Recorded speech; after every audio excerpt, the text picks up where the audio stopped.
So, good morning, students. Once again, we continue with Nora Burke's short story, The Blue Bead. And on your screen, you can once again see that crocodile about which we were discussing in our previous video, and also the blue bead, which is alongside the crocodile. The crocodile's head is outside the black water of the river, and this is the cover of the book, The Blue Bead by Nora Burke.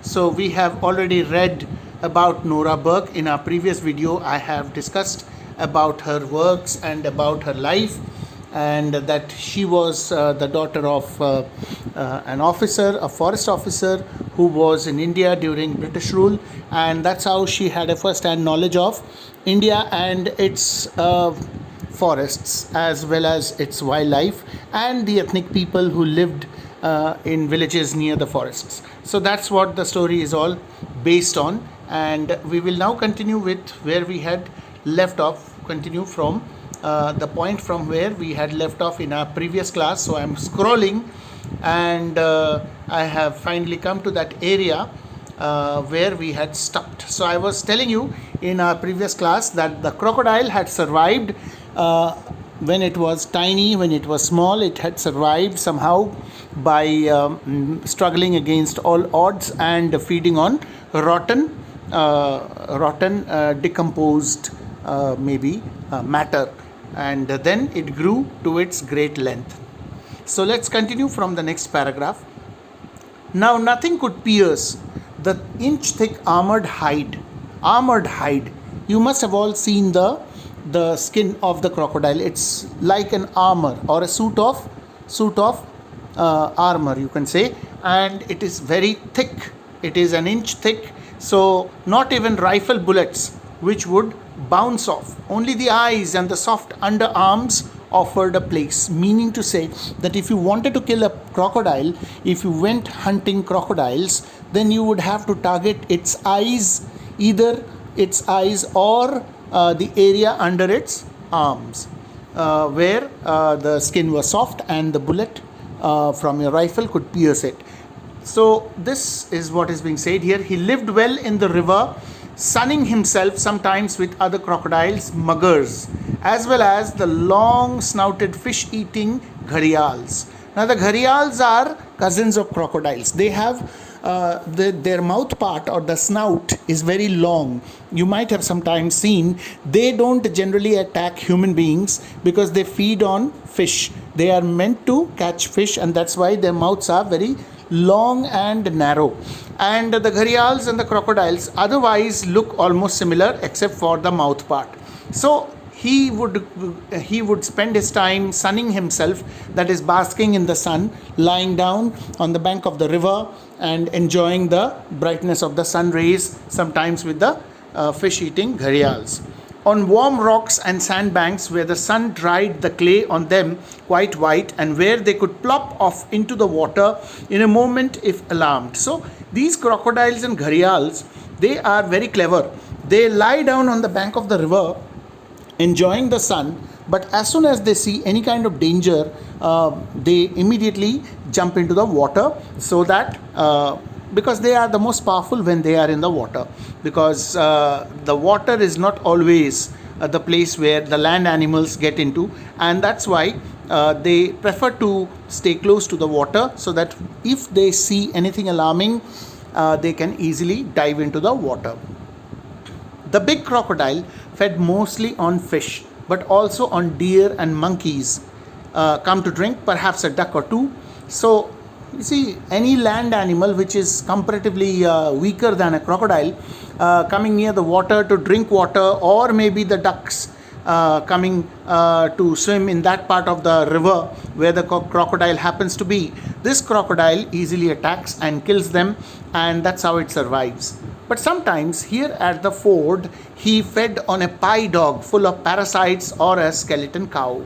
So whether it is any land animal for that matter, whether it is a pie dog, whether it is a skeleton cow in the sense that the cow is very malnourished and very skinny bony, and the pie dog is also a kind of animal. So whatever it generally can find and can attack, because You see, survival instinct makes this crocodile attack any animal which, when it is hungry, which comes near the water, and then kill it and drag it into the water. And sometimes he went down to the burning ghats and found the half-burned bodies of Indians cast into the stream. Now in India, especially the Hindus, now remember this story is written by a British national, and she is Christian, and Christians generally bury their dead, but when it is the Indians mostly, you see the Hindus burning their dead. And what happens is sometimes the body is not fully burned, and they dump it in the river water and go away. And this crocodile then feeds on the dead bodies, half burned dead bodies of Indians which have been thrown into the river water. Beside him in the shoals as he lay waiting glimmered a blue gem. So where the crocodile was lying waiting for some animal to come by so that it could attack, there was lying beside it, beside this crocodile, there lay on the bank of the river, adjoining the water, a blue gem. It was not a gem though, it was sand-worn glass. It looked like a gem, but gem is generally expensive, but this was glass. This was actually sand-worn glass, meaning to say that it had been rubbed off in many ways by the sand, because it must have been lying in the sand of the river or the river bank for a long time, and the moving water of the river must have rubbed it against the sand, and that's how some amount of this glass had actually got worn out.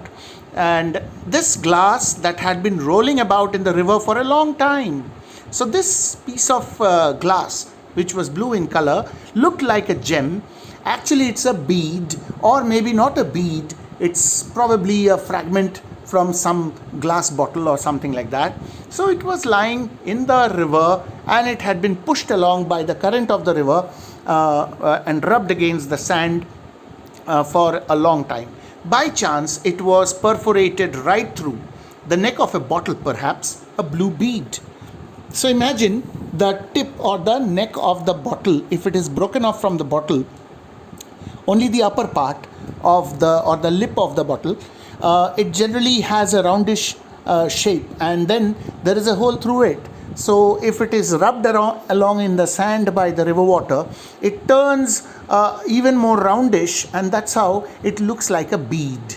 So this is what it actually was, or perhaps it was. Nobody knew what exactly it was, but it was definitely not a gem, not anything expensive. In the shrill, noisy village above the ford means the river, out of a mud house, the same color as the ground, came a little girl. Now, there was this village adjoining the river. It was not very far from the river. Generally, human settlements are made along the banks of rivers anywhere in the world, and here also there was no such exception. And so, this girl, she lived in a mud house. Understandably, this village, the people living there, they were of a poor financial status, and this little girl, a thin, straggling child, dressed in an earth-colored rag. She had torn the rag in two to make skirt and sari. So, this girl was wearing the same piece of tattered cloth, both as a skirt as well as a sari, to drape the upper part of the body, and she had somehow managed to make it into a dress, two-piece dress. Her name was Sibia. We already know because we have discussed this name before in the previous video. Sibia was eating the last of her meal, chapati, wrapped round a smear of green chili and rancid butter. Rancid means something which has become stale, something which is already half spoilt. So, Sibia, from her dress, from the reference of the mud house, the very fact that she belonged to a village, and the mud house and the ground both had the same muddy color, and from the kind of food that she is eating, it is understandable that she comes from a very poor socio-economic class. So she was having this chapati, and there was a smear of green chili, rancid butter, and she divided this also to make it seem more Imagine how ironical that when you have just one chapati and you are going to eat it, and you know that it's not going to satiate your hunger, you will still be hungry even after eating that single chapati. Poor people who cannot afford to have more food that they require, what they do is something what Sibia is doing. She has torn the chapati into pieces and she has distributed the chili and the rancid butter all over into the pieces, and then it seems that she is eating more because the number of pieces gives her the feeling that she is having more food. Actually, it is the same food, just one chapati, but she has divided it into pieces, and she has divided even the butter to make it seem more and bit it, showing straight white teeth. Now, you must have noticed that when we talk in terms of middle class people or the elite class people or the rich people, there are so many health issues and so many reasons for which you must brush your teeth and maintain your teeth so that it always shines. But when it comes to poor people who cannot even afford a toothpaste or a toothbrush, they will make use of twigs and they will rub their teeth with chewed up twigs, and that's how they can brighten the shine of their teeth. And Sibia was no exception. With her ebony hair and great eyes, ebony is brownish, something like wood polish. So her hair was like that because they could not afford hair oil, and without hair oil, hair turns generally brownish. And her skin was oiled brown cream, obviously because she was an Indian girl. She was a happy, immature child woman. Now, the author describes her as a child woman. Though by age, if we judge her, then she is a child. But then she is not treated like a child. She is expected to do things just as elders do, just as grown-up women do. That is, work. Work like grown-ups. Earn her living. She must work to earn her living. Even if she belongs to a family, each member of the family has to work hard. Ever since they are able to do their things by themselves, they are put to work. There is no scope for this girl. No schooling, no facilities, no benefits, no love, care, affection like you enjoy from your parents, because she comes from the poor working class family. And that's the reason why she is termed as a child woman. She's not a woman, but she is considered to be a woman. She's treated like a woman. So somewhere her childhood is lost. It's a case of lost childhood. Right from infancy, in this poor socio-economic class, you will notice that children, right from their infancy, they just seem to jump to adulthood. There is no childhood in between which they can enjoy like you, the privileged children of your parents, can enjoy. So this is how Sibia was, and she was 12 years old, barefoot. Of course, when dress alone is not affordable, how do you expect that she should wear shoes or sandals or chappals? Not possible, because those are considered to be luxuries of life. So barefoot, of course, and often goosey cold on a winter morning, and born to toil. Goosey cold, you have goosebumps. What are goosebumps? When you suddenly shiver in cold, your hair on your body will stand straight and the flesh under it will be raised from the surface. So she does not have warm clothes. So if it is winter, then she often has goosey cold, and she was born to toil. Toil means to work hard. In all her life, she had never owned anything but a rag. She had never owned even one anna. What is anna? A monetary unit of the olden times in India. So she did not even, in her entire 12 years of her life, she had never ever owned an anna. Not a pice, not a pie, even to buy, say, a handful of blown glass beads from that stall in the bazaar where they were piled like stars. Many a times she has visited the bazaar, the market, and there are stalls which sell glass beads with which necklaces can be made. Women who can afford generally buy, but she, even though she's a girl and she's termed as a child woman, she could never afford it because she never had the money to buy those things. So they looked like stars to her. In her eyes, when she looked at the beautiful beads which were sold in the stalls of the bazaar, they seemed to shine like stars. Or one of the thin glass bangles that the man kept on a stick, and you could choose which color you would have. So there are bangle sellers who sell all these items which generally women buy, but she could not afford it. She knew what finery was, though. She had been with her parents and brothers all through the jungle to the little town at the railhead where there was this bazaar. So at the other end of the jungle, there was this small town, and there was a railway line and railway station or something like that. Railhead refers to railway station, maybe a small meter gauge railway station during the British time. And there was this market, and she had walked through all the milling people. Milling people? The crowd of people moving about inside a market as it happens, and the dogs and the monkeys full of fleas. So it was a common sight in India. In those times, dogs are of course there in the bazaars even today. Monkeys maybe not so much, except in in some of the hilly areas, or maybe where there are temples and things like that. So anyway, she had been to the market and she had seen these stalls where these finery items were sold. The idling, gossiping, bargaining humanity, spitting Beetlejuice, heard the bell of a sacred bull clonking as he lumped along through the dust and hubbub. So, the typical description of a typical Indian market scene. She had paused amazed before the sweetmeat stall. What is a sweetmeat stall? Normally, what we call a sweet store, where they sell sweets, Indian sweets.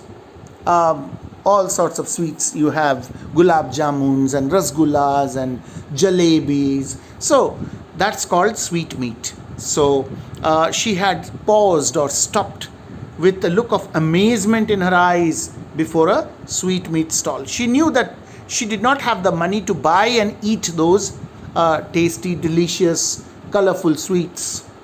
To gaze at the brilliant honey confections, these are nothing but sweets, abuzz with dust and flies. As it happens in village markets, openly they sell sweet items, and you have flies flying over them, and the dust of the ground being blown about by the people walking, and the dust settles on the sweets. So it was a common situation. Even today you get to see such scenes in small towns or maybe small markets. They smelled wonderful above the smells of drains and humanity and cheap cigarettes. At home, she sometimes tasted wild honey or crunched the syrup out of a stalk of sugarcane. But these sweets were green and magenta. You see, when they make sweets, they add artificial coloring agents, and so the sweets can be orangish in color or very deep red, or rasgullas, for example, are completely white. Gulab jamuns are dark red or scarlet, and then you have different other types of sweet items. Some are yellow, some are orange. So she was fascinated by the looks of these sweets. Some green, some were magenta. So these are the different colors. Then there was the cloth stall, stacked with great rolls of new cotton cloth, stamped at the edge with the maker's sign of a tiger's head. You might have all seen that typical tiger's head imprinted when you go to buy a cheap you can say cheap fabric in the market. So that is what is being said here, and smelling so wonderful of its dressing straight from the mills. Now what happens is, new cloth has a special smell. just as new books also have a beautiful smell. How many of you have actually, after buying a set of new books for the new academic session, how many of you ask yourself this question, how many of you have ever smelled the books to enjoy it? They smell so beautiful. Similarly, clothes from the cloth mills also smell really good, and that Sivya could have stood by it all day. So it was so beautiful, everything was so amazing for this little girl that she could have stood there the whole day watching and smelling, but not really being able to buy anything. But there were other wonders to see: satin sewn with real silver thread, tin trays from Birmingham, and a sari which had got chips of looking glass embroidered into the border. So you might have seen these sometimes, especially sari with tiny pieces of mirror embroidered on the sari itself. She joined the crowd round at a Kashmiri traveling merchant on his way to the bungalows. He was showing dawn-colored silks that poured like cream, and he had got a little locked chest with turquoises and opals in it. What are turquoises and opals? These are precious gemstones. So this Kashmiri merchant, he was from Kashmir, and he was going to the bungalow of the British Sahib, or the British officer, and his intention was to sell a few of his items. So he was displaying or showing the silks that he had brought with him, and he was opening up the silks, and the silk seemed to be pouring out like cream. And then there was this locked chest or box which had turquoises and opals in it. Best of all, a box which, when you pressed it, a bell tinkled and a yellow wooden chicken jumped out. So there was a toy also, and this was a music box. When you pressed it, this chicken jumped out and the music started playing. There was no end to the wonders of the world. For Sivya, she was just 12 years old, little girl, and she is wonderstruck by all these amazing things. These are all experiences for a small child. But Sivya, in all her life from birth to death, was marked for work. She was marked for work. She was meant to do manual labor. She was actually born to be a worker. Since she could toddle, she had husked corn and gathered sticks. So ever since she was able to walk a little bit when she was very small, she had been put to work. She had been put to work in husking corn. That means removing the outer covering of the corn after it is harvested from the fields. Then gathering sticks and put dung to dry. Okay, cow dung cakes are used as fuel. They are mixed with mud and then dried in the sun, and then these are used by poor people for cooking food. They use it as fuel for their stoves. And cooked and weeded. She had even been made to cook because she was a girl. So the common tendency was that she should be taught to cook, and her mother must have made her cook. And sometimes weeded means cleaned the weeds from around their hut, and carried and fetched water and cut grass for fodder. What is fodder? Food for cattle. So she was put to all sorts of work. She was going with her mother and some other women now to get paper grass from the cliffs above the river. So where was she going? She had been asked to come along with the other women of her village to collect paper grass. This grass was so thin, the blades of this particular grass was so thin that it was called paper grass. So they would collect the grass from the cliffs above the river. That means they had to cross the river and go to the other side, and then there were small hillocks where on the slopes of the hillock or the cliffs grew this paper grass. When you had enough of it, you could take it down by bullock cart to the railhead, to the railway station area, and sell it to the agent who would arrange for its dispatch to the paper mills. So this grass is called paper grass because it is ideal for making paper. So this grass is sold in the paper mills, but not directly by these poor people. They have an agent in between, a middleman, who buys it from them and then takes it to the paper mills, and he makes his profit out of it. The women often toiled all day at this work, and the agent sat on silk cushions smoking a hookah. So you can see that the agent had a luxurious life because he was making money at the expense of these poor people, because he was paying them less and he was making a huge profit by selling the grass in the paper mills. Such thoughts did not trouble Sibia. However, as she skipped along with her sickle — what is a sickle? It's a curved knife with teeth like projections in it. It is normally used for harvesting crops from the meadows — and homemade hay fork beside her mother. What is a hay fork? Well, it's a gardening tool. This was made at home. It has a long handle and it has prongs at the end. So by means of which you can turn the hay upside down and dry it in the sun. You could skip on the way out, but not on the way back when you ached with tiredness. So while going to work to collect paper grass, one could possibly skip on, jump, hop and skip playfully. But while coming back, it's not the same thing, because by then you are tired. All day long you have been cutting the grass, and then you have a huge load of grass which you must carry on your head. You might have seen villagers returning at the end of the day after collecting firewood from the forests. This is a very common sight in tours, and they have this huge load, particularly women. You won't see men. Women generally do this work. Men go out to work as manual laborers, do other kind of work. But the women, they generally go to the forests and they collect the firewood, and then they have a huge load on their heads, and they carry this back to the village where they sell it, and sometimes keep a little bit for their own use. So you could skip on the way out, but not on the way back when you ached with tiredness and there was a great load to carry. Some of the women were wearing necklaces made out of lal bijis. Lal bijis. What is lal bijis? The shiny scarlet seeds. Now lal is red, you already know in Hindi. So that is what has been used here by Nora Burke. She's making use of that. And bijis are the beej or the seeds inside maybe some kind of fruit.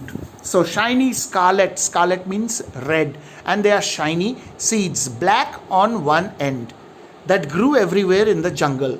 So you see, these poor people, the women, they made necklaces out of these natural products. They could not go, they did not have the money. Whatever little money they managed to earn was necessary for feeding the mouths. So they could not spend on jewelry or buying glass beads from the market. So what they did was they collected these red seeds from the forest, and then they would make a necklace out of these seeds. They would make holes through these seeds and then attach them one after another using a string and wear them around their necks. So it was best to have new necklaces each year instead of last year's faded ones. Now, when it's a natural seed, when it is not glass, obviously it will dry and then the color will fade. And so every year the women had to make new ones. And Sibia was making one too. She was also making one for herself, because that comes free of cost. All you need to do is collect these red seeds from the forest, then puncture a hole through them and then attach them using a string. But then there was a problem in that also.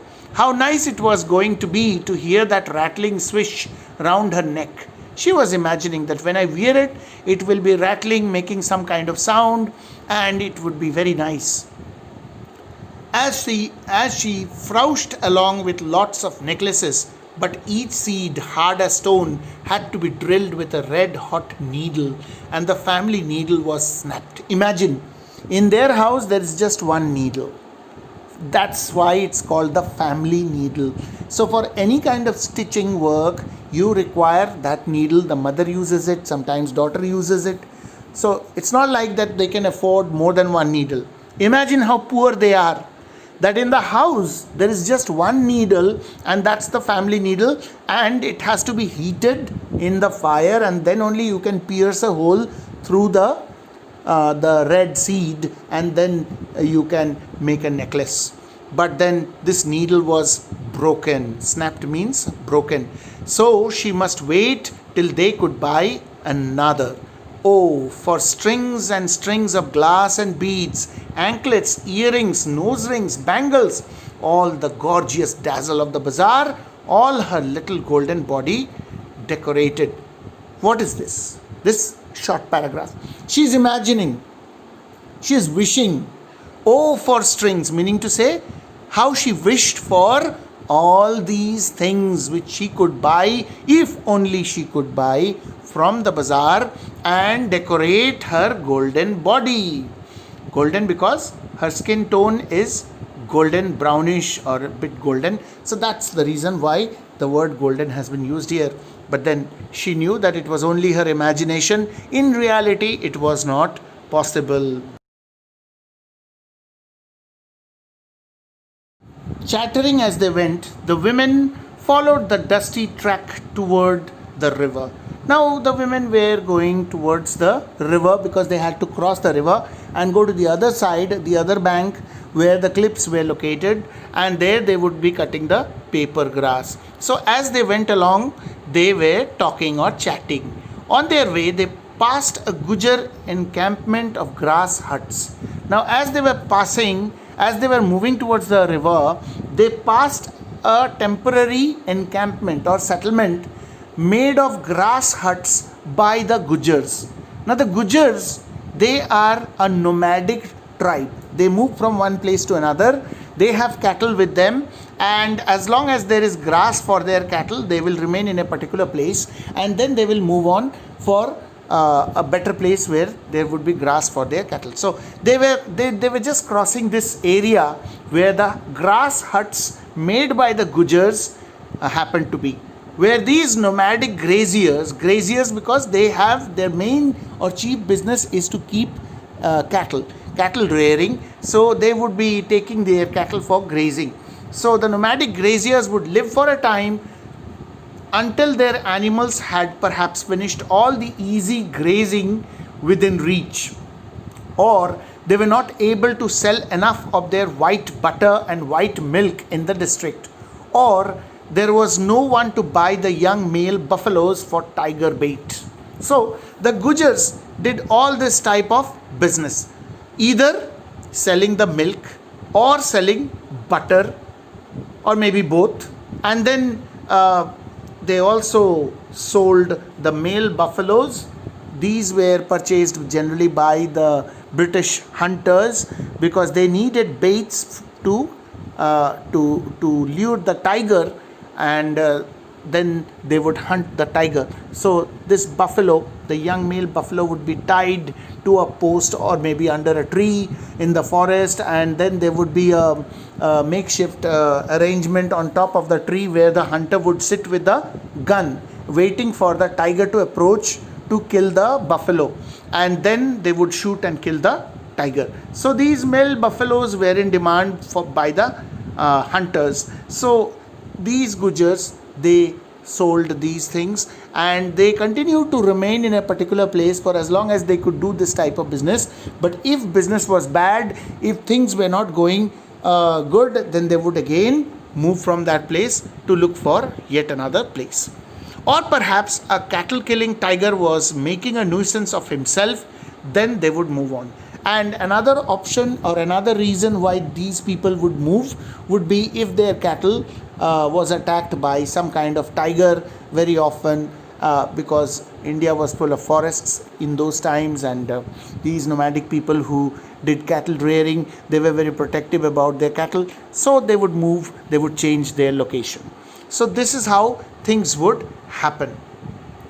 So Sibia glanced at the Gujar women as she went past. They wore trousers, tight and wrinkled at the ankles, and in their ears large silver rings. So this was the dress code of the Gujar women. They wore trousers, and these trousers were tight trousers, and somewhat like the leggings worn by the girls nowadays, and then the wrinkles of the trousers near the ankles or lower part of the leg. And in their ears, what did they wear? They wore large silver rings made out of melted rupees. So you see, in those times, in British time, coins were made actually of silver. Nowadays they make it out of stainless steel. Before that, they made it out of aluminium, and now they make it out of stainless steel. But there was a time when coins were made out of real silver. So these Gujar women, what they did was they melted the rupee coins and they converted them into silver rings, which were earrings. They would wear such earrings. And one of them was clinking a stick against the big brass guras. Guras is ghada. If you don't have a clear idea about a ghada, it's a kind of metal utensil which is narrow at the neck and rounded at the bottom. So brass guras in which they fetched water from the river for the camp to see which ones were empty. So some of them were using a stick to beat upon the ghadas to check which ones made the noise and which ones did not. Which means if the ghadas were empty, they had to go to the river to fetch water from the river in the ghadas to see which ones were empty. The men and boys were out of camp just now with the herd. So the men, the boys, they had gone out with the cattle to take them for grazing. So the cattle was gone, and so were the men and the boys. Only the women were left behind in the encampment or in the area where they had made a temporary village in the forest. And well, the men and the boys were out of camp just now with the herd, or there were two options. One group had gone with the cattle for grazing, another group had gone to the bazaar to sell produce, sell the butter, sell the milk, so these things.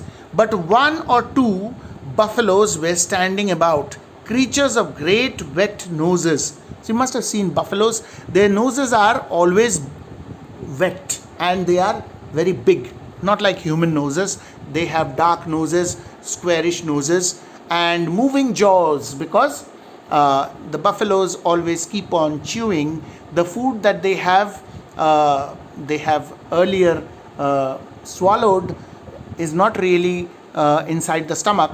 They can bring it back to their mouths and they can chew once again till they digest it properly. So they had moving jaws and gaunt black bones. So description of the Gujar encampment is given here, and this is where we stop for today. We will continue again in our next video, in our next English literature class.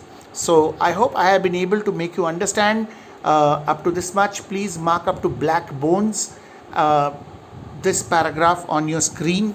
You can see it in your textbook also. So mark till the end of black bones, and we will continue again in our next video. So till then, thank you very much.